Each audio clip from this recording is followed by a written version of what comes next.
Well, I'll get us started here.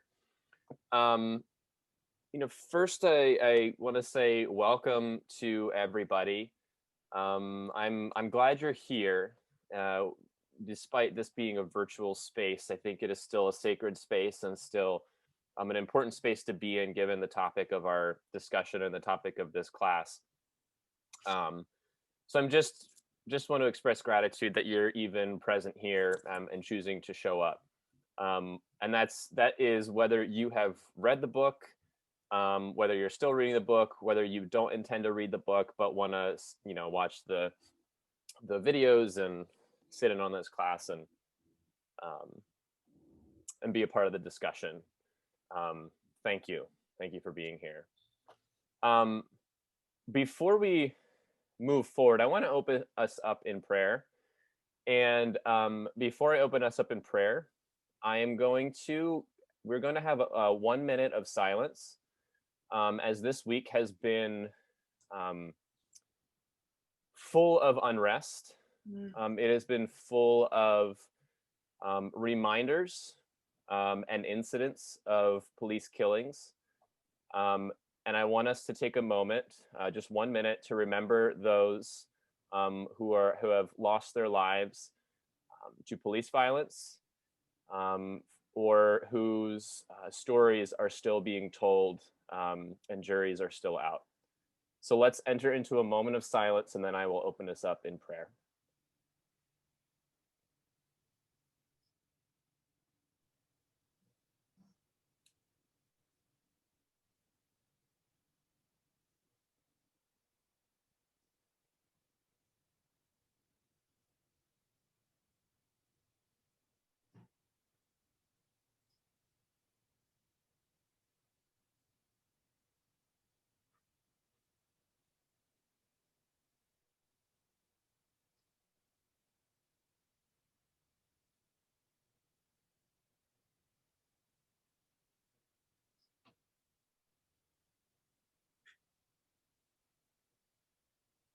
Adam Toledo should be with us. Dante Wright should be with us. George Floyd should be with us. Breonna Taylor should be with us. Ahmaud Arbery should be with us. Philando Castile should be with us. Tamir Rice should be with us. So many more. How long, O Lord, how long? God of all humanity, in times of violence, we can see how inhuman we can be. We pray for those who today are weighed down by grief. We pray for those who yesterday were weighed down by grief, and the day before, and all the days before the day before. We pray too for those who help us turn towards justice and peace. Turn us all towards justice and peace, because we need it. Amen. So I don't know how many of you, just off the top of my head, and we had a pretty big group last, I'll call it season, um, where who were both a part of the book group last time of The Color of Compromise. Just raise your hand if you were part of the Color of Compromise group, whether you attended once or attended the whole thing, or anywhere in between. Okay, great. So yeah, so for anyone who wasn't a part of that, Color of Compromise was sort of a tutorial. It didn't do a super deep dive into different eras, but it gave us sort of a tutorial of the ways in which not only racism and white supremacy have played out in our country, but the ways in which the church has been silent and participated in those things throughout our history. As early as the Revolutionary War, up until this current moment with Black Lives Matter. Um, and this book that we're reading now was written by the same author, Jemar Tisby, who wanted to write a book then to give whether it's individuals or churches and communities, something practical to actually do. Because as you'll see in this book, we need both knowledge and we need action. So this book is, how do we now take action? And as Christians and as part of the body of Christ, we're going to also be asking, how do we as the church take action and participate? So what these classes, if you've never been a part of this, there's often videos that go with these, and the videos are generally a summary of what each chapter is. So if you miss the chapter, or you aren't able to read it that week, or you're not intending to read the book, that's totally fine. You will still be able to kind of stay caught up with the conversation, because these videos will give you a pretty good overview of what the chapter's about. So don't fret, don't feel like I can't participate because I don't have time to read the book. That's totally fine. We don't want you to not participate because of that. So without any further ado, then I'm going to begin this first video, and it's just an introductory video that will kind of give you, again, sort of an overview of what this book and this class will be about.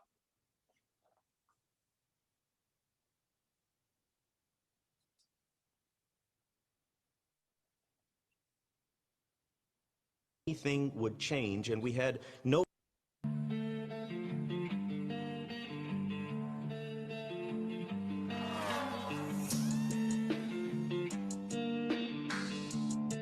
Something is different this time. I could hardly believe I was typing those words into a post on social media for all to see. But in May 2020, a tragic incident sparked a wave of protests and uprisings. George Floyd, a black man in Minneapolis, was killed by a white police officer who knelt on his neck for 8 minutes and 46 seconds. The entire tragedy was caught on cell phone video once again, sparked outrage and momentum among people not only in the United States, but worldwide. Now, this was just one of several incidents all around that time period. Breonna Taylor, a black woman who was murdered in a police raid, a no-knock raid in the middle of the night, had also sparked outrage. Ahmaud Arbery was killed in what could accurately be described as a modern-day lynching when he was jogging in what some considered the wrong neighborhood. White men pursued him, shot him, and killed him. Even something as innocuous as bird watching got a black man named Christian Cooper in trouble when a white woman called the police and acted as if he was physically threatening her, although he was not. Even as recently as 2014 and 15, the Black Lives Matter movement had catalyzed a generation of people to fight against racism.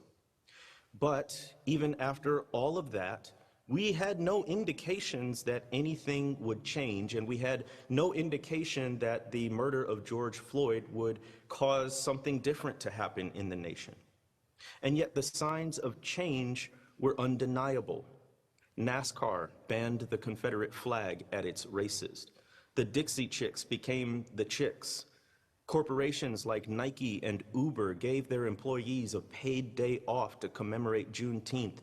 Even in Mississippi, the flag with its Confederate emblem, the last state in the Union to have the Confederate emblem on its flag, finally came down after over a century. Now, a lot of these changes are symbolic, and I am no naive optimist. As a student of history, I know all too well how resilient racism can be in this country and all over the world. But neither am I a pessimist.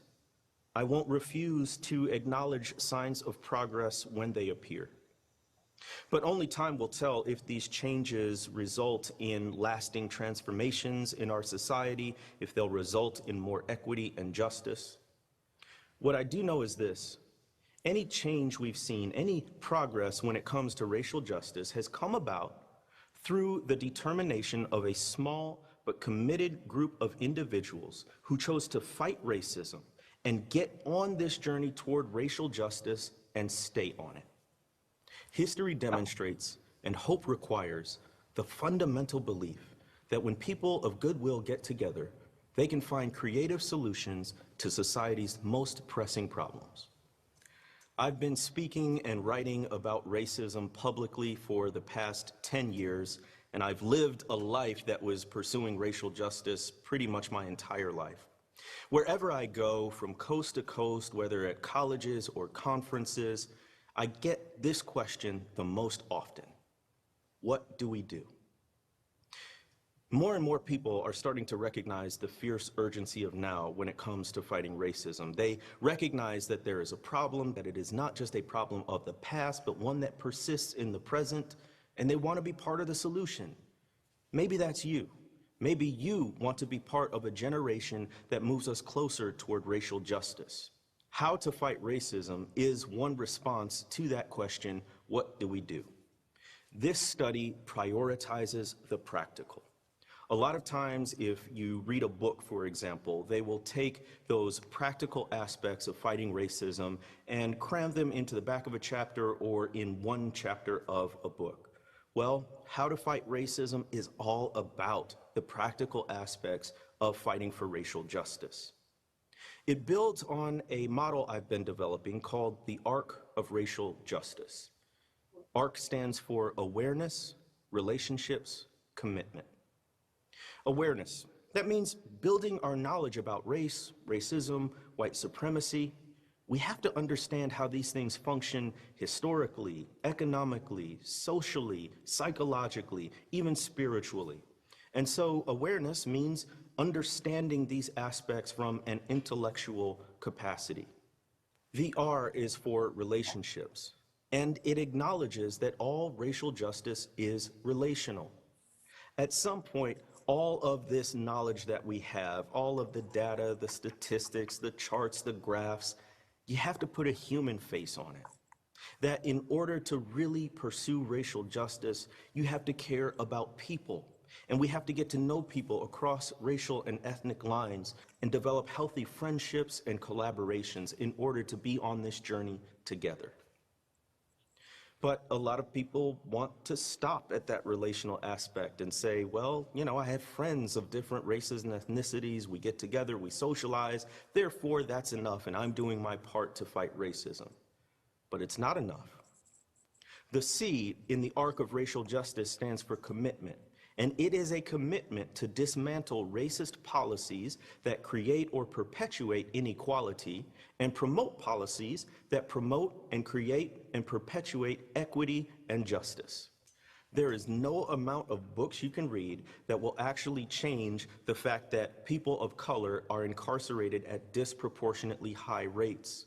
There are no amount of pulpit swaps or choir swaps you can do in church that are going to do a thing about voter suppression. At some point, we need to act on a systemic and an institutional level to change racist patterns and practices.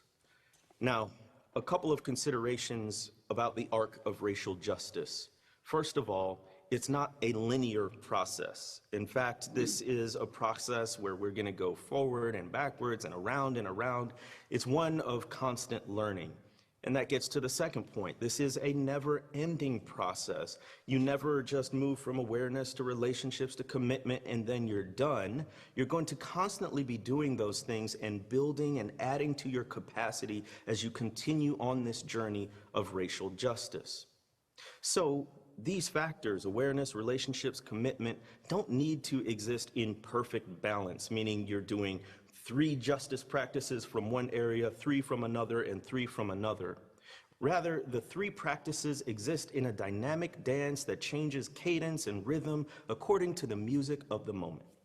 One of the metaphors I'll be using constantly throughout this study is that racial justice is a journey, that we are moving toward it, and the goal is racial harmony, it's equity, it's justice. But it's not just about the destination. It's about the journey that gets us there. It's about the process. It's about the people who we become on the way and others who we meet along this path. Thinking of racial justice as a journey, I hope, is encouraging to us, because it pulls us out of the mindset that racial justice is solely measured in terms of outcomes and results. Those are important to be sure, but what also matters is taking steps in the right direction. Sometimes those steps will be faltering and small. Sometimes they'll be great strides. Sometimes you'll stumble and fall. But as long as you get up and keep moving in the right direction, that's progress too. Now, this study is intended for absolutely anyone who wants to fight against racism. But I'll frequently talk about and refer to and speak directly to Christians. That's for a couple of reasons.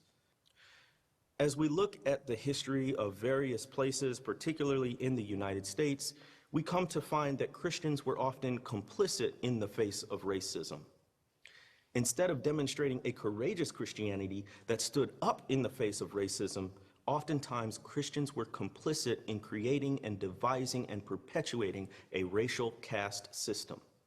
So, if Christians have been part of the problem, they must also be part of the solution. Another reason I speak directly to Christians is because we have a framework through Scripture that allows us to understand the need and motivation for racial justice. This is not to say that other groups don't have a framework, but I refer specifically to the Christian framework of the image of God, a doctrine in Christian tradition that I think undergirds all of our efforts to fight racism and to pursue racial justice. But again, it's a study for anyone who wants to move further down this path toward equity. How to Fight Racism is an exercise in what Walter Brueggemann calls prophetic imagination. You see, oppression puts limits on our imagination. We can't see beyond our circumstances because we are so busy trying to survive.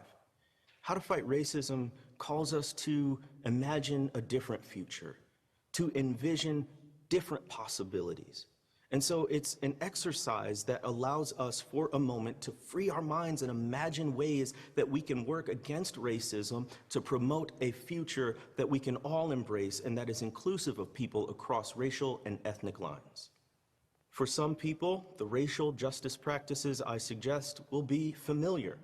And if that's the case, then I hope you find encouragement for you to continue on this path of racial justice. For others, these ideas will be new, they'll perhaps be disruptive. You're going to have to sit with them and marinate a while as you contemplate what next steps you need to take on this journey toward racial justice. But for all of us, I hope it's an invitation to dream. I hope it is an invitation to imagine possibilities and alternatives beyond what we see right now. Undoubtedly, there will be those who criticize some of the suggestions in this study as too liberal or too progressive. There will be others who say they don't go far enough.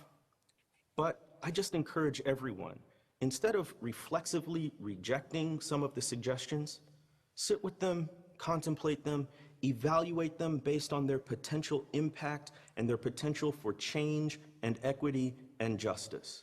Let that lead you and guide you, rather than categories that may restrict our imagination. Let me give you a word on the structure of this study. So it's divided into 3 parts, each based on one category of the arc of racial justice. So we'll have some sections on awareness, some sections on relationships, and some sections on commitment.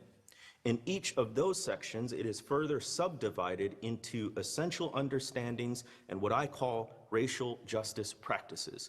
These are the practical steps and tips that we need to enact in order to move toward racial justice and to fight racism.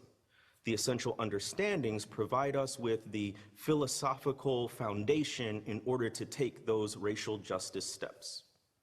I want to make clear that How to Fight Racism is not necessarily a step-by-step guide. If you follow all of these steps in order, then you're going to inevitably arrive at some desired destination.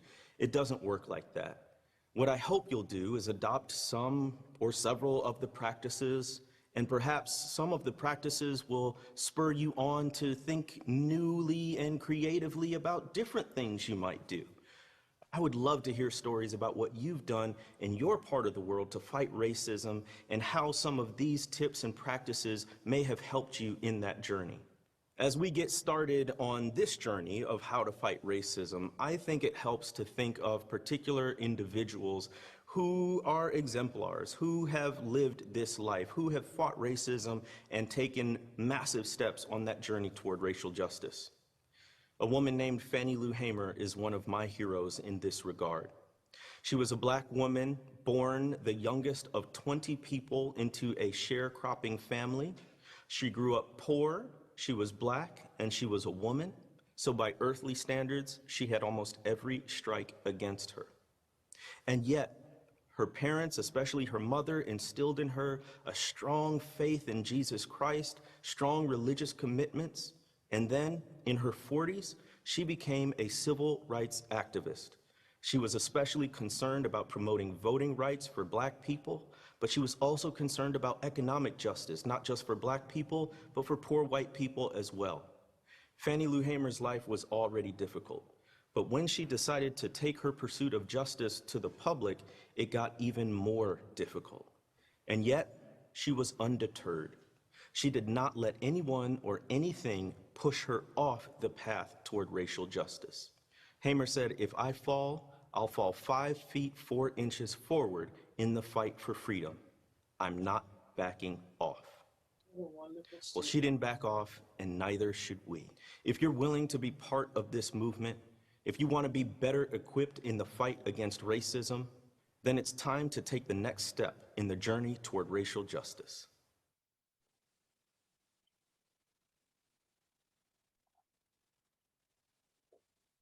Okay.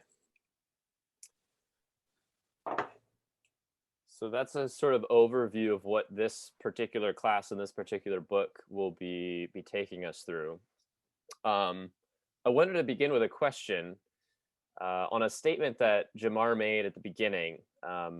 He said that this particular moment, he had been, I think, tweeting that this particular moment felt different, that there had been many times where, you know, people had used hashtags or, you know, had been outraged at, you know, an injustice or some way, shape, or form in which white supremacy and racism had reared its head, but that this moment felt different. So I wanted to start with that question to you all, to hear from a few people, to share for just a minute or so.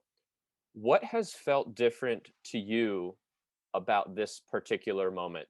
Thinking throughout your life, no matter how old or young you are, how has this particular moment felt different or unique to you?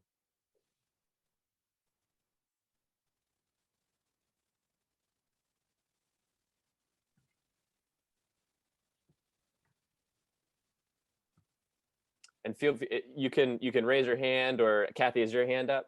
Yeah, Okay. I'll just say something quick. Last May, I had an epiphany about racial justice and racism, although it had been really coming to me for quite a few years. But I noticed that I couldn't stop talking about it. I could not let it go. And I noticed, you know, corporations and governments, you know, state governments were changing. Like monuments were coming down, the Confederate flag was coming off, NASCAR, you know, like everything changed in our culture last summer, and it was amazing. It was amazing. And I was in a Bible study last spring that was just ending on Tuesday morning. And then when George Floyd was killed, we couldn't stop meeting. We just couldn't stop because all we could talk about was the injustice of this, and it just carried us through. So we started an anti-racism group, and we've been meeting on Wednesdays, and we're actually doing this book right now at the same time. Wonderful. So it changed, like a little group of my Bible study, like I don't know how many, what percentage, but there was some of us that just couldn't let it go, if you know what I mean. Yeah. No, that's wonderful.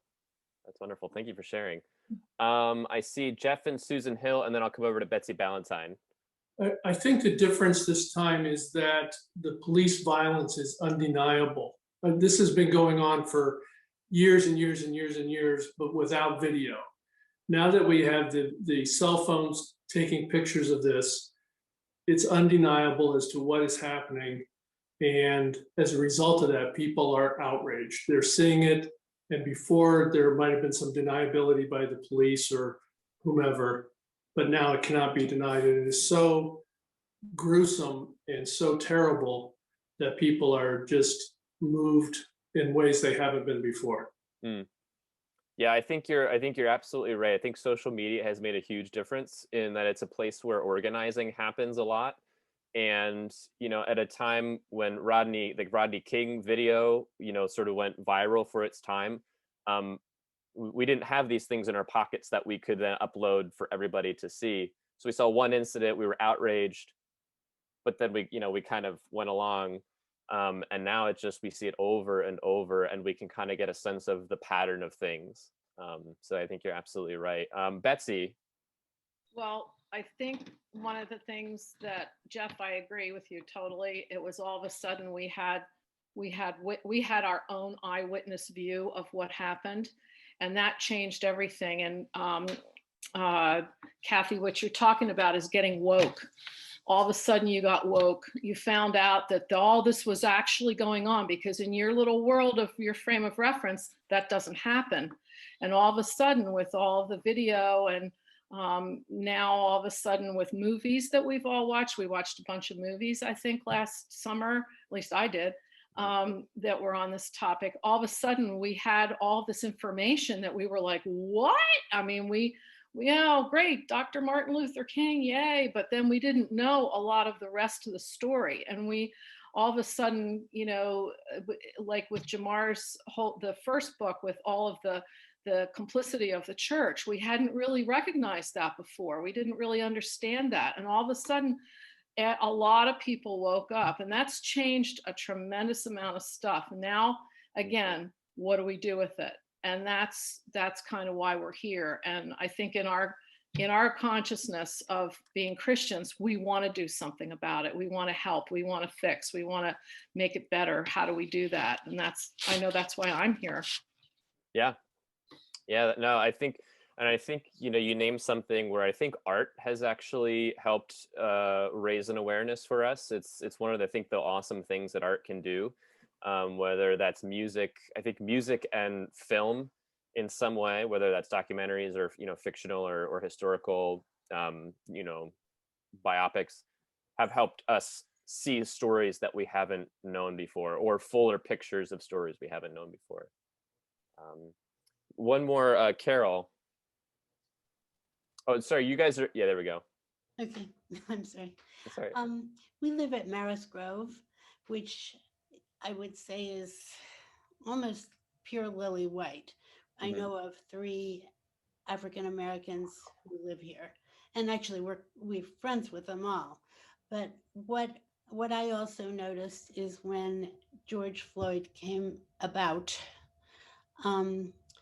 that was the first time that we as a group, just on our own, I don't know how many residents of us went down to our little pond, overlooking our little pond, and had 9 minutes of silence in memory. And this is the first time I've really, really, really noticed that we Caucasians are really getting involved, which I think is wonderful. I feel like I sort of grew up with the civil rights revolution. I was a senior, I was just graduated from high school, living in Maryland, right by the District of Columbia, when Martin Luther King gave his I Have a Dream speech. And I wasn't allowed to go because there would be violence. So I can't say I have grown up being involved in civil rights, but I have certainly observed the changes. And I think the change at this point, there's something, I think King said it, that the arc of justice is long, but it bends towards freedom. And I think that may be the case. Yeah, I think he said, yeah, I think the arc of history is long, but it bends towards justice. Yeah, yeah, I know. Yeah, as so those phrases get mixed up in my mind as well. But yeah, no, that's beautiful. That's wonderful. Um, well, let's go into the arc of racial justice, since this is the framework through which Jamar will be taking us, and through which this book and his work is, people who are participating recommend that that we kind of utilize in our own lives as maybe a framework or a structure. Um, and again, to this, a lot of this might be repetitive, but just I think it can never hurt to hear it again. But these are not something that's linear, where if we do one and then the other and then the last one, we arrive.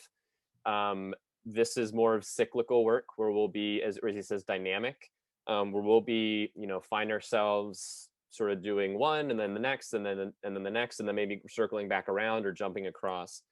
um, and they'll sort of inform each other as we go on this journey. The truth is, and this is one thing, I thought I saw Lynn in here. I think I still do see her, but Lynn and I are, I think, even in the last, yeah, there's Lynn.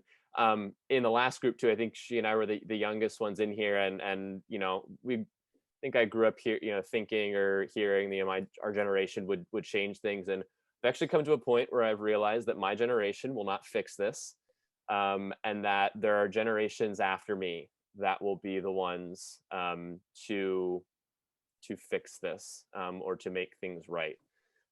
So knowing that the work will still be there even after we're gone, can help us maybe pace ourselves a bit, not lose the urgency, but to pace ourselves and say it's not about me. I will act and I will work, but it will continue on beyond me. And then it's not about balance. So he said, like, do two of each all the time. It may be a dynamic of one season or one time of the year or your life. It makes sense to do more awareness, or come an election season, maybe it would make sense to get involved in some kind of campaign for particular policies that are working to dismantle racism, that are doing the work of anti-racism. So it may make sense to do more political action at some point. But we'll find ourselves kind of moving around in different seasons of our lives. So the first one is awareness, and awareness is building our knowledge and understanding more about racism. So reading books, watching movies, as Christians, learning theology from non-white people. One of the things someone told me to do once was say, look at your bookshelf and notice how many people of color have written books on your bookshelf, and that will probably be a good indicator of who is informing your life, your action, and your theology. So look at your bookshelf and see who are the writers, who are the people who you are reading, that are informing. And maybe, do I need to make a change? Do I need to get rid of some books? Do I need to add some books to my shelf? Relationships. All racial justice is relational and requires healthy friendships and collaboration in order to be on this journey together. So it's, yeah, friendships across racial and ethnic boundaries, um, fostering and nurturing the friendships we have with our friends who are, Black, Native, Latino, but not, would not characterize themselves as white. The other thing I'd also add too is to, and we're kind of doing this here with this group, but develop friendships with people who are already doing the work, and that includes white people. One of the things I did a couple years ago was sort of informally joined a group called Surge, and they're all over, I think, the U.S., but it's SURJ, and that stands for Showing Up for Racial Justice. And it's sort of, I like to think of it as sort of like the companion to movements of Black Lives Matter, where it's white people coming together to learn, what does it mean to show up for our Black and brown siblings who are already doing this work and for whom, you know, white supremacy and racism is painful and affects the most. So it's learning in community with white people who are already doing the work to say, okay, here's what you can do, here are steps you can do, but also fostering those relationships as well. The last one is commitment. Dismantling racist policies and promote policies that provide equity and justice. So examples for that could be protesting, writing letters to elected officials, you know, for some people, nonviolent direct action, donating, voting, all kinds of ways to engage in a commitment for social action. Because as Jamar says, we can do all kinds of choir swaps, we can do pulpit swaps, but when it comes down to it, we'll also need to endorse and put in place policies that will dismantle systemic racism that are found in our laws and the ways we organize communities and all that, which can be the toughest one in churches, because we often have this dichotomy of there's faith and then there's politics, and we don't mix the two. But what I think we'll see in this study is that we can't always neatly dissect those things apart. And if we look at any figure, any leader throughout history and civil rights, they embody that faith and social action and political action. They sort of go hand in hand.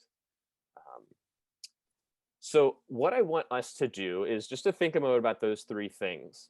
And I'm asking this not for us to like to just to kind of see where we're all at on this. And I meant to do a poll for this. It would have been nicer looking so we could all see it. But I just thought about it this morning and I didn't have the ability to do that. So in the chat, if you wouldn't mind, I want to go through those three. So awareness, relationships, and commitment.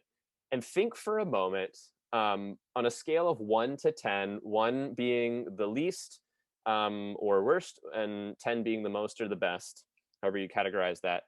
How well do you feel like you are currently doing in each of these? So on a scale of 1 to 10. So for right now, let's do awareness. On a scale of 1 to 10 in the chat, how well do you feel like you are doing with awareness in terms of knowing the history, reading books of non-white people, of learning how racism has shown up in, you know, the world, of kind of the knowledge part? So in the chat, where do you think you currently are on a scale of 1 to 10?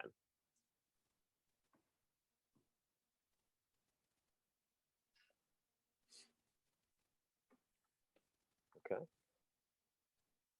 Seeing a wide range here. Good. Okay, second one on relationships. You know, that's fostering or engaging relationships across ethnic or racial lines. Where do you feel like on a scale of 1 to 10 you sort of are at the moment?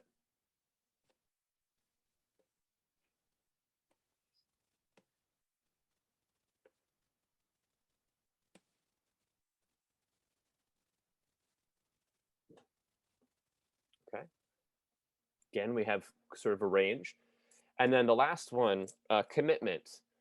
Where do you feel like you are at on a scale of 1 to 10 on commitment of dismantling racist policies and promoting policies that create equity and justice? Where do you feel like you are on a scale of 1 to 10?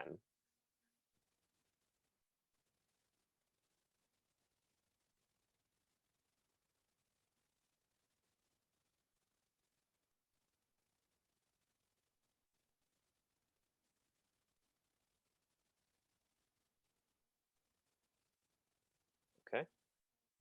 So I know there's nothing to differentiate all these numbers necessarily, but I do want you to notice the range of all these.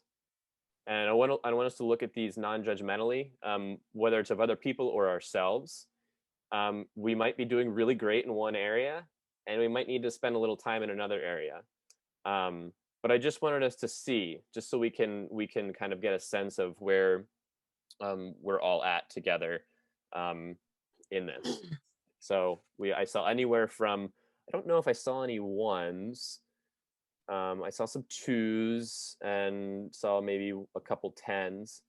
Um, but yeah, we're in a range here. Um, so practices of justice, of racial justice. Um, I actually like to think of these. I don't like to, again, neatly um, separate practices from spiritual practices. So I call these spiritual practices of racial justice. Um, and one of those things that Jamar talks about is an invitation to dream and an invitation to imagine possibilities and alternatives beyond what we see. And this may be one of the hardest things for us to do sometimes, um, because it's hard to see past what is, especially when our lives revolve around a lot of, the realities of the world, or the way our neighborhoods are set up, or the particular laws that are in place. um, Laws that may treat us fine, or may be indifferent to us, or may not affect us in a negative way, but in other communities that may have a very different outcome. And for us to step out of ourselves and say, okay, maybe this law is not as just as I think, it can be very difficult, because we have to step into somebody else's shoes, or into the shoes of another community.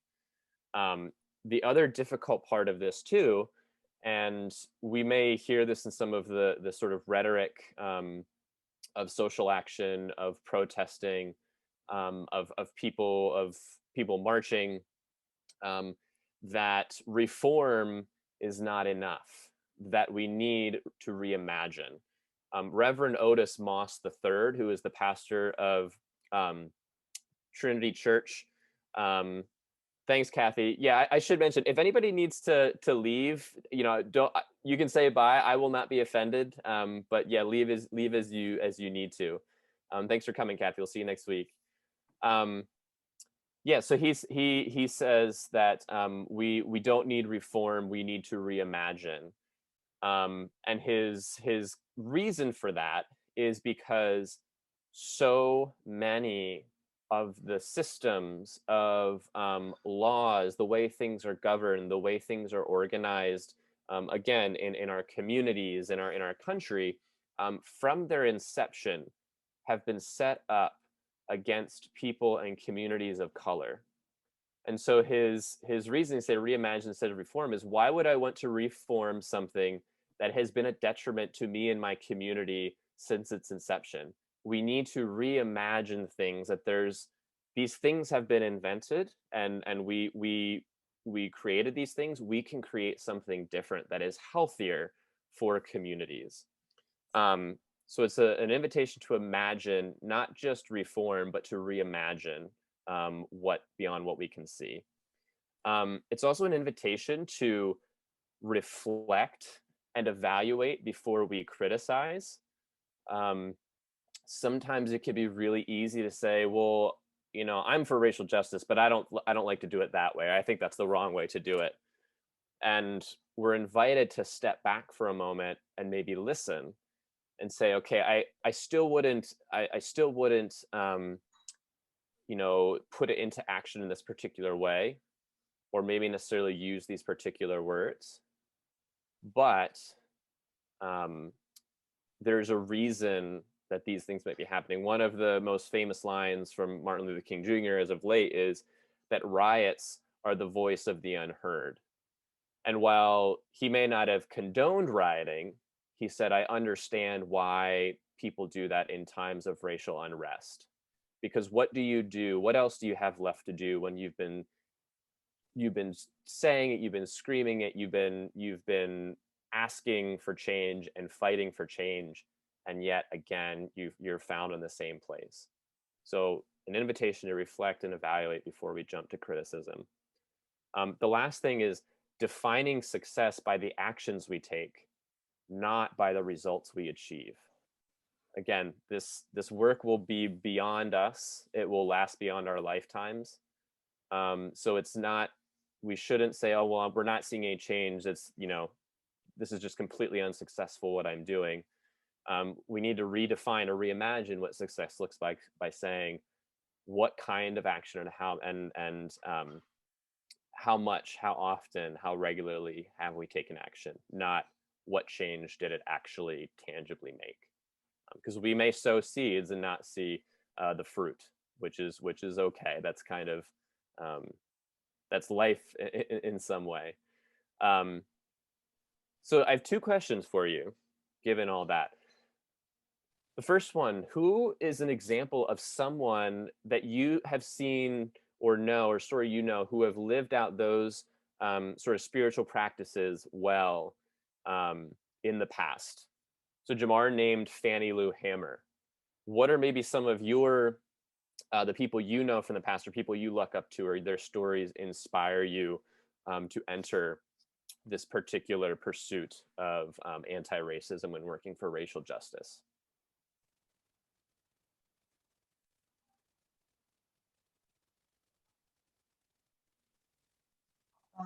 Ann McNally. Yeah, Ann. My hero is his name just flew out of my head. Brian Stevenson. As you asked the question, Chris, I realized that the only people I can think of are all people of color, mostly Black.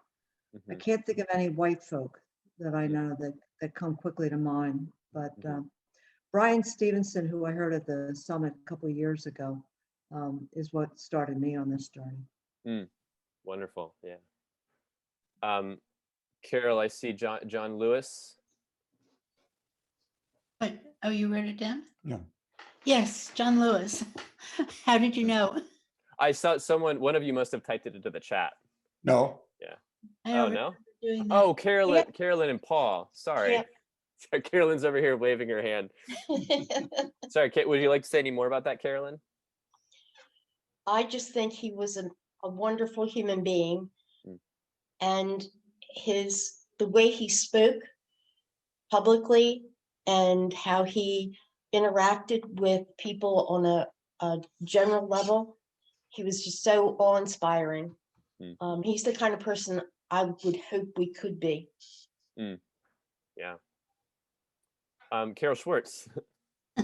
Yeah, I was going to say John Lewis. That's why I said, how did you know? Oh. In fact, one of the things after he passed away, John Meacham, who I don't know if you're familiar with him, but he's a white Southerner, and he is a Pulitzer Prize winning author, and he wrote.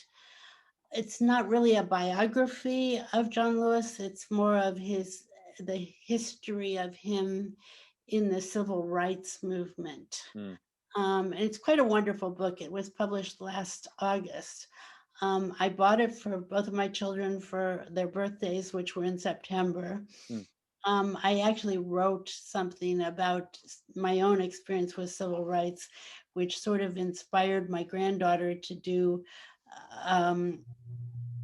paper on that. She was 13 at the time, and our book group read the Meacham biography in February, which was, of course, Black History Month, and I was really thrilled that they got so much out of it. Some of the people said they cried in the course of reading it. And I made everybody cry when I led the group, because I played the song that was popular back in 1968, Abraham, Martin, and John. If anybody happens to remember that, it was very popular at that time. Anybody here see my old friend Martin? Can you tell me where he's gone? He freed a lot of people, but it seems the good, they die young. But I was going to say John Lewis too, partly because too he was never showy. He was just sort of one of us. Mm. It wasn't like you were gonna, I don't think I ever heard people really quoting him per se. Mhm. But he just sort of kept on working his whole life. Mm. Um, Yeah, it's wonderful. Marjorie, I saw you put Nelson Mandela.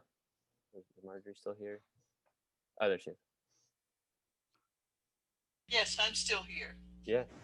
And Did you? Yeah. Do you want to say anything else about that, or? well, I visited Robbins Island and saw his cell and Mm. thought of his 20 years. And the amazing thing about Nelson Mandela was his lack of bitterness and hatred, Mm. his capacity to reach across to the very people who had oppressed and been brutal to him and offer a new vision, a real prophetic imagination. Mm. Yeah, that's wonderful. Last one, Tom. Don't want to be controversial here, but I have to say that I am really impressed with Joe Biden. The diversity that he has brought about, the commitment that he has done with what he said he was going to do and what he's been doing in the last 80, 90 days. I can't believe, I mean, it seems to go without being talked about that much or noticed, but the leadership that he has in his cabinets and the people that he brings in for advice, I'm impressed. Mm. So that's, these things can change, but I wanted to acknowledge that. Sure, absolutely, absolutely. The second question I had, we'll just in terms of time, we'll go till 12:45. But again, if you need to, if you can only stay for an hour, no need to feel like you're insulting anyone or anything. But we'll go to about 12:45. But think about, beyond today, who are some examples of people who are doing this work today? And it sounds like there was a couple named with Brian Stevenson and Joe Biden. But it's good to have people in mind whose lives we can learn from and who can be sort of pillars to learn from, to be inspired by, to base our own action and life on too. I want to read a section from Jamar's book out loud, and want to read this, and then I explain something, and then read a passage from a Martin Luther King sermon before we finish with a very small, short Bible study on the Good Samaritan. So here is what Jamar writes. He says, Christianity has within it the moral and spiritual resources to rebel against racism and white supremacy. Courageous Christianity contrasts with the complicit Christianity that led so many religious people to cooperate with bigotry instead of challenging it. In Letter from Birmingham Jail, King wrote, all too many religious people have been more cautious than courageous and have remained silent behind the anesthetizing security of stained glass windows. Courageous Christianity moves beyond the numbing safety of church walls and the comfortable Christianity that makes its home in segregated pews on Sunday mornings. It travels to Capitol buildings, city streets, farm fields, and wherever racial injustice may be found to demonstrate that the church is more than a place. The church is a people whose love for God compels them to act on behalf of their neighbors. Racial justice comes from the struggle of a small but committed group of people who choose courageously to stand against racism rather than compromise with it. Courageous Christianity dares to love through action and to risk everything for the sake of justice. So we're gonna finish by focusing on that courageous Christianity idea. And before we sort of venture into that, there's a term I want us, that I think will be good for the rest of this study and this group to kind of better understand. We use the word racism a lot. I think we all generally know what that means, even beyond just a personal, prejudice of a systemic. But the term white supremacy is one that I think white people maybe need to understand a little bit better. because in our sort of historical understanding of white supremacy, we often, I think, probably come to mind Nazis and people in hoods and white robes. That certainly is a particular version or expression of white supremacy, ones that are particularly evil and harmful and violent. But white supremacy and whiteness, we often stop when we think about whiteness and think we're just talking about skin color. And so when people start using white supremacy or whiteness, I know even for me, I've had to kind of learn how to not hear that as, oh, you're just talking hateful things about me and my, my skin color. That's often where we get stuck. We hear the word whiteness or white supremacy and just we get stuck at that and think about skin color. The reality is, though, the idea of whiteness is not about skin color. The idea of whiteness from its inception in like the 1400s or late 1400s, early 1500s, it is about coercive power, and it's based on a story which requires people to give up their identities. So it's coercive power as Europeans were colonizing and moving about the world, encountering non-white people groups or cultures. There was often moves to make people adhere, give up their culture, give up their religion, give up their land, give up their beliefs for the sake of becoming more European and white. And so whiteness was about a form of coercive power.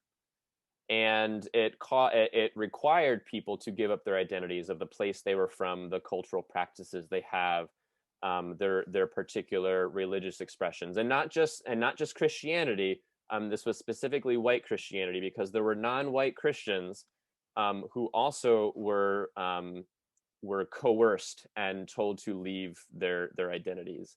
So when we talk about whiteness and white supremacy, that's kind of to give us a better idea that it's not skin color.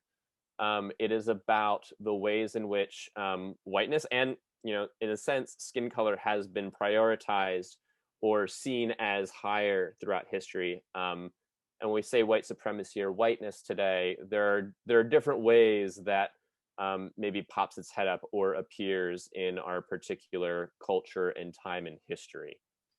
So I just wanted us to maybe have a better sense, because I think Jamar will be using that term more throughout this book.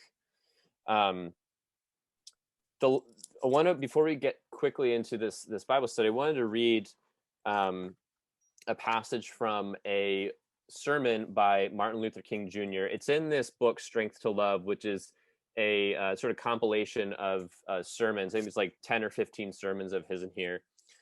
And this one was titled On Being a Good Neighbor, and it was him preaching on the parable of the Good Samaritan. So I want to read this before we read that passage. He preaches, the Samaritan possessed the capacity for a dangerous altruism. He risked his life to save a brother. When we ask why the priest and the Levite did not stop to help the wounded man, numerous suggestions come to mind. Perhaps they could not delay their arrival at an important ecclesiastical meeting. Perhaps religious regulations demanded that they touch no human body for several hours prior to the performing of their temple functions. Or perhaps they were on their way to an organizational meeting of a Jericho Road Improvement Association. Certainly, this would have been a real need, for it is not enough to aid a wounded man on the Jericho Road. It is also important to change the conditions that make robbery possible. Philanthropy is commendable, but it must not cause the philanthropist to overlook the circumstances of economic injustice that make philanthropy necessary. Maybe the priest and the Levite believe that it is better to cure injustice at the causal source than get bogged down with a single individual effect. and you can kind of, you can kind of sense if you were listening to Dr. King preach that a sort of playfulness as he is preaching those particular words. But I wanted to focus particularly on the, it's not enough just to help the single man, but also to question what makes the conditions of robbery possible on the Jericho Road. So let me read the parable of the Good Samaritan. Hey, Chris. Luke. Yeah. This is Paul. Before Yeah. you get started, there's something this is the previous question. I don't want to derail you. Sure. Back to the previous question.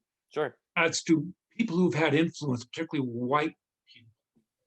I like to think of coaches in the 60s and the 70s who welcomed Black players onto their team and made them into teams. And I'm thinking of Wooden and Red Auerbach and others who did this. And I went to the ACC, I went to Duke, and they didn't do that at the time. So there were these schools that were behind. I thought there were some coaches who really stepped out and showed us how to make teams out of diverse groups. I just wanted to say that. Sorry to derail you. No, that's wonderful. That's a great example, because there are, I think there are white folks throughout history who have participated in this work. And I think it's also important to remember them, because I think it gives us motivation to say, hey, we can get on board too. So that is a wonderful example. Thank you for sharing that. I appreciate it. So here is the parable of the Good Samaritan. So just then a lawyer stood up to test Jesus. Teacher, he said, what must I do to inherit eternal life? He said to him, what's written in the law? He answered, you shall love the Lord your God with all your heart and with all your soul and with all your strength and with all your mind, and your neighbor as yourself. And he said to him, you have given the right answer. Do this and you will live. But wanting to justify himself, he asked Jesus, and who is my neighbor? Jesus replied, a man was going down from Jerusalem to Jericho and fell into the hands of robbers, who stripped him, beat him, and went away, leaving him half dead. Now, by chance, a priest was going down that road, and when he saw him, he passed by on the other side. So, likewise, a Levite, when he came to the place and saw him, passed by on the other side. But a Samaritan, while traveling, came near him, and when he saw him, he was moved with pity. He went to him and bandaged his wounds, having poured oil and wine on them. Then he put him on his own animal, brought him to an inn, and took care of him. The next day he took out 2 denarii, gave them to the innkeeper, and said, take care of him, and when I come back, I will repay you whatever more you spend. Which of these 3 do you think was a neighbor to the man who fell into the hands of the robbers? He said, the one who showed him mercy. And Jesus said to him, go and do likewise. So we have Samaritans. And if we know anything about Samaritans, for Jewish people at the time, hearing that the Samaritan is the good guy in the story may have been shocking. Samaritans would have been ones of bad blood. And yet it is this one who is seen and perceived as, someone with bad blood, or who is, even an enemy, that person is the one who is courageous enough to save the beaten man. And it's an image of neighborliness that takes courage and might get us into something that actually John Lewis coined good trouble. So the question I want to ask is, who do we make sure we keep our distance from? And can we see those who maybe we want to keep our distance from? May they actually be doing good work? And when I ask that question, I ask it in the sense of, are there people who maybe are expressing anger, or people who are crying out for justice that we say, I wouldn't do it that way. I don't want to associate myself too much with them. But if maybe we looked at their life and we just took a moment to slow down, we could see that they actually might be doing good work for racial justice. I think of those who maybe we perceive just as simply as violent. I remember MLK's voice saying riots are the language of the unheard. So who are we making sure we keep our distance from? The second thing is the Jericho Road. It's a dangerous road in and of itself. It may even been known as the Bloody Pass at the time, place where robbers would have been waiting for people to come by to beat them, to steal from them. What are the Jericho roads of our time? What are the Jericho roads of our society? What are the things in place that make the robbery and the violence and the injustice possible? I think of one in particular, the school to prison pipeline. Are we considering that perhaps so many Black and brown incarcerated people and students have not been given adequate education, who have not had access to the resources that I had access to growing up? Are we building prisons in anticipation of students dropping out?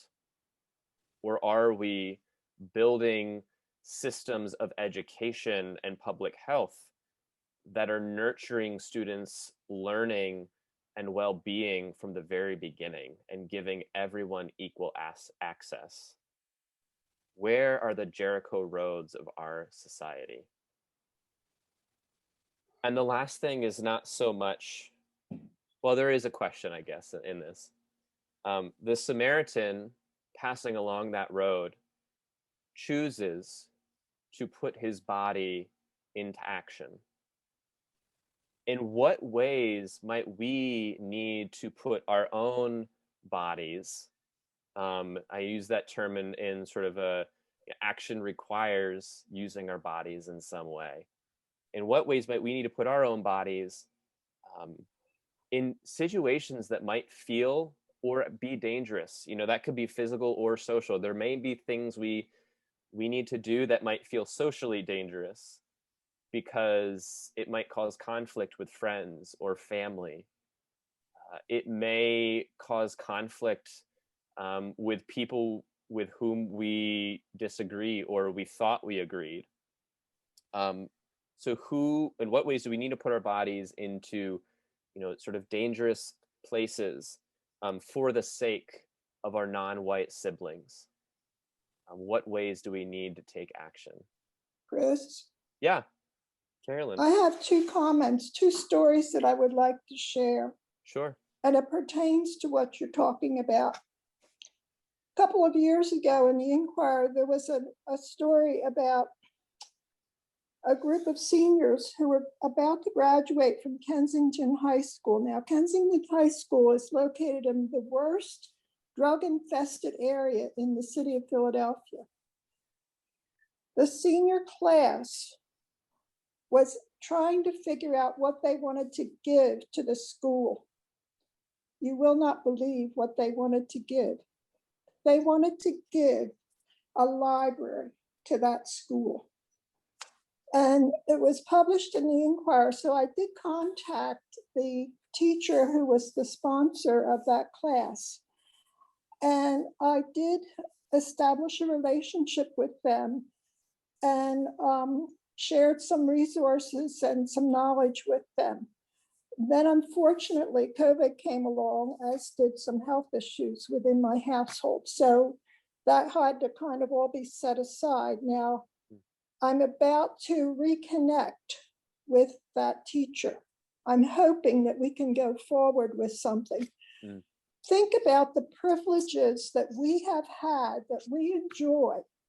And here are a group of 17-year-olds who's saying they want nothing more than a library, which we all take for granted. We probably have them in our own homes. years ago, before that, when I retired, I had a surplus of materials and I was trying to figure out what to do with them. I knew I would no longer need them. There was an article then that appeared that said that the Delaware County Juvenile Correction Center, which was located in Lima, was hoping to set up a little bit of a collection of materials that they could use with their students. Now, the state of Pennsylvania requires that all such institutions provide an education for the youngsters who are incarcerated there. And at that time, Chester County did not have a juvenile center. So Chester County youngsters who were incarcerated were sent to the Delaware County facility. Chester County paid Delaware County to service them. And so I contacted the English teacher who had put out this publicity. And I delivered the materials there. When I delivered them, I was invited to take a tour. Now, I had never been in a lockup facility before, which was a real eye opener and quite an experience. The doors slam behind you, they're locked. You leave your purse, your coat, and everything else behind you, okay? And you go from one locked part of the building to the next locked part of the building to the next locked part of the building. The youngsters there wore color-coded uniforms depending upon which county they were from. But one of the most shocking things that I learned when I was there visiting is that some of those youngsters, now these are all juveniles, okay, deliberately committed crimes, particularly before the holidays, so that they would become incarcerated because they knew that they would be safe, that they would be warm, that they would have decent food, and they would be cared for. That's a terrible indictment on our society. Can I speak to that? Thank you, Kate. Yeah, sure, Betsy. Carolyn, I appreciate what you said. I worked as the teacher for Chester County Intermediate Unit for I remember that. 13 years Yes. extension. And we were separated from them, from Delaware County. Delaware County was downstairs, we were upstairs.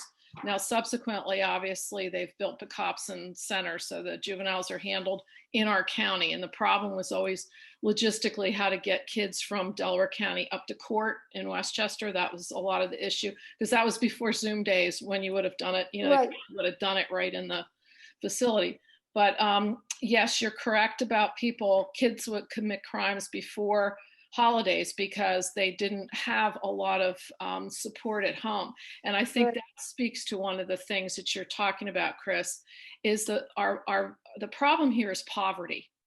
Okay, It's about poverty. It's about people who don't have an opportunity to earn a living, and Right. about training. And so that's like one of the things that we really need to focus on is thinking about that particular issue, is about poverty, even in our own county, which has a lot. One of the problems we know is the fact that there's not affordable housing. That's an issue. You know, there's, yes, there are training programs, but what kind of job opportunities are on entry level that provide some kind of, for a family, that somebody can support a family on some of those wages? And those are some of the things that we need to think about, because mostly what we're talking about, I think, this is my opinion and my philosophy, is through the ages we've been taught, part of it is white people have been talking about, it's about wealth, it's about greed, it's about money. And that's part of, you know, people came and saw a resource and went in and, you know, robbed those people of that particular resource and didn't pay for that, or didn't, you know, compensate them in some way, or enslaved those people or whatever. That's in my opinion, that's what you're talking about, white supremacy. That's it right there in a nutshell. And it happened over and over and over and over again in history. And we're now, unfortunately, here we are holding the bag, you know, and what are we going to do about it? And there's That's what we need to be talking about. How are we gonna, now that we've awakened ourselves, now that we got woke, how are we gonna deal with some of that stuff? Yeah, it's one of my favorites, a strange term to use, but one of the terms I found most compelling when it talked about white supremacy is someone named it the white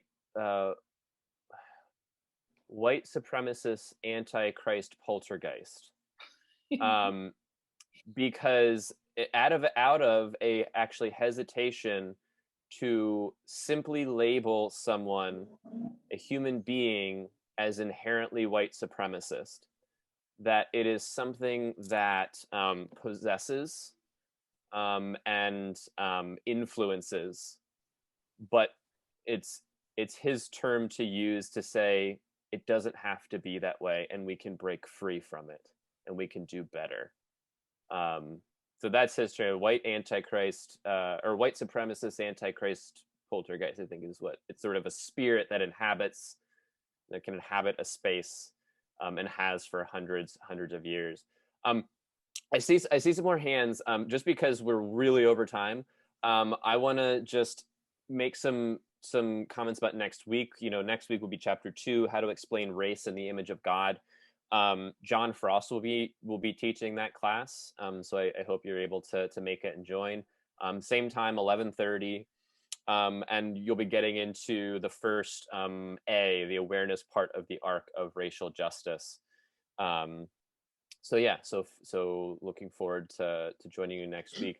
I'll say a closing prayer here, and then if people want to stick around for another 10 minutes or so, I'd be willing to stick around and keep talking, and that way anybody who needs to go, you sort of have an out to hop off.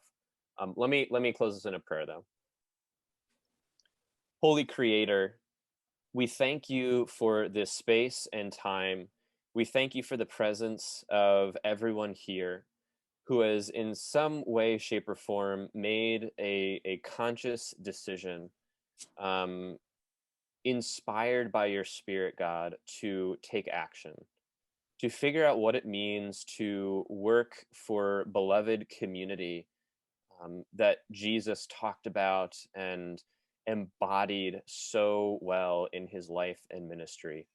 Help us to follow Jesus well. Help us to have eyes to see and ears to hear, to name injustice so that we might be part of the solution. It's in your name we pray. Amen. So again, I'll stick around for another 10 minutes for anybody if you have comments or questions or want to keep talking. Jane, I thought I saw your hand up, Jane Wendell. Yeah, I just wanted to make a comment, and it's not in any way to minimize this idea of white supremacy. I get that. But I think just looking at putting it within a context of civilization and empire building, that this has been humanity's history, to always, as we expand, and it's so much what the Bible talks about, and which I think God has always tried to pull us away from, is this empire building, where by building empire, you always oppress the other. That's every empire you look at, from the Persian, Greek, Roman, the Islamic, Christian empire. It's always ends up with this identifying the other as being non-human. And then therefore, as long as you see them as non-human, you could oppress them and do anything evil you want and use them. I think you're absolutely right. Empire is, something that's almost timeless in a way. I've one of the stories that actually was put in a different light in what you're saying for me years ago was the story of the Tower of Babel. And it was told in a different way to say, civilizations and empire was starting to be formed. And what do we know about empire building? but that it creates hierarchy, and it increases disparity. Someone's got to make those bricks, and someone's going to live in that palace. So, it's not just about like, oh, God didn't want humans to get too close to heaven. It was a matter of God saw what was happening, and that humans began sort of doing their thing with empire building, and knowing what that does, and what kind of inequity and justice that creates, said no, and scattered people. So yeah, absolutely Yeah, it was right. very much an Israelite God's statement about the Mesopotamian Empire, and a critique of that. Sure. And if you think about what was the God's working with the Israelites, they were to be pastoral people, and Abraham left that civilization, that empire, to lead a different kind of life. Took a long time for God to finally say, okay, I'll let you have a king, because the Israelites just finally said, we want to have a king like everybody else. Right. Yeah. And it's, and speaking to the white supremacy part of that too, I think empire is something that has been part of humanity from the beginning, but our sort of current iteration is based and steeped in white supremacy. Yes. Where the kind of colonizing that has happened has been because, European Christians in the 14 and 1500s, had this mandate from God that they perceived that they needed to Christianize and colonize the world, because these pagan, doctrine of discovery, these pagan cultures and people who tended to have darker skin, needed to be Christianized. They needed to be sort of, depaganized. That was from the Catholic Church, by the way. That whole doctrine was from the Pope. And that's one of the things that happened around the world during all of the time of the 1400s and 1500s. And that's one of the things that we don't know about this. Right. It's been lost. Carolyn, question. Yeah, no, I actually, I'm kind of in some respects responding to Jean.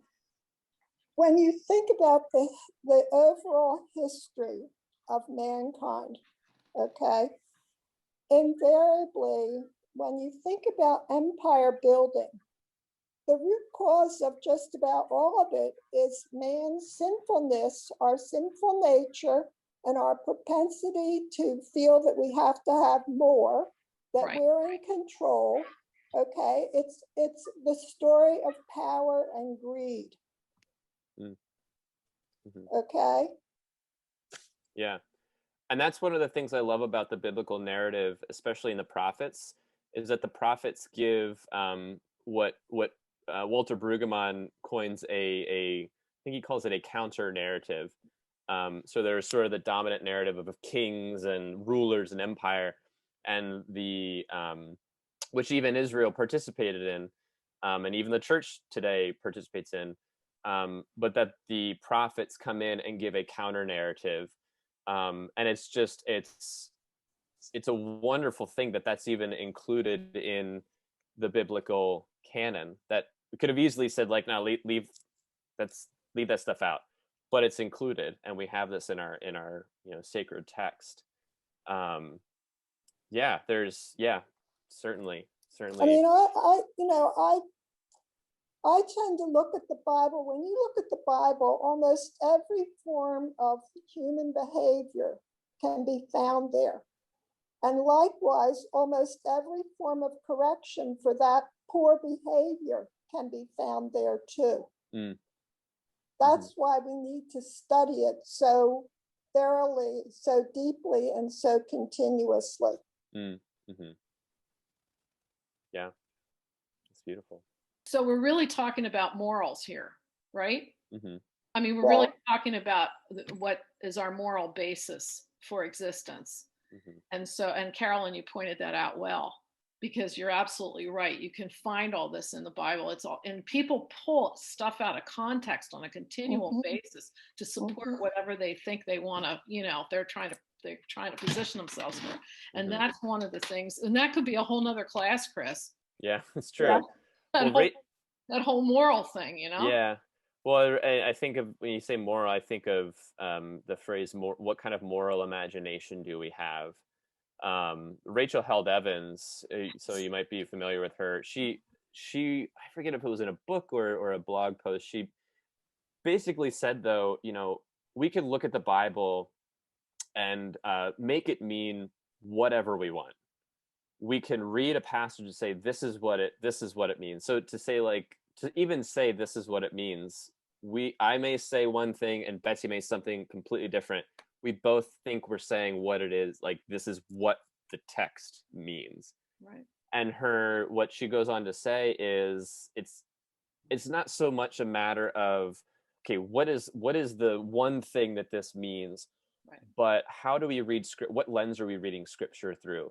That's and right. For her, she said, she said that it's important to read scripture through the lens of love. Ultimately, how is this story or passage or poems, you know, pointing us toward greater love, which, you know, includes all kinds of stuff of justice, of compassion. How does it point out the ways in which humans fail to embody love in the world toward their neighbor, toward God, toward themselves?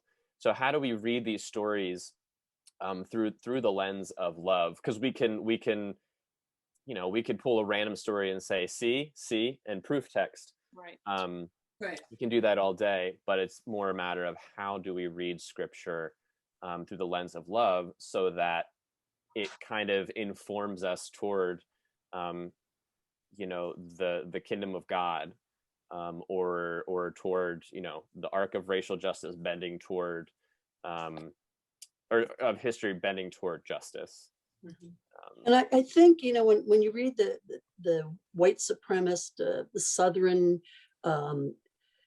Christian explanation, or what's the word I want, affirmation of why slavery was okay, I think it came through what I see as sort of the lens of the empire.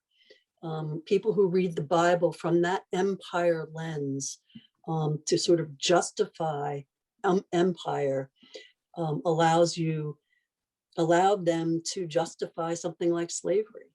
Mm-hmm. Yeah, absolutely. As opposed to the lens you're talking about, Chris, where of love, that there's such a difference there. And I think that is important as Christians in terms of how we. I mean, we need to look at our own history and understand how it evolved and why. One of the most sinful things in our founding documents was the decision to incorporate what's called the 3/5 Compromise into the Constitution, where, you know, the slaves owning states insisted it was felt that in order for them to join the Union, there had to be compromise, and there were far more Black souls in the South than there were whites.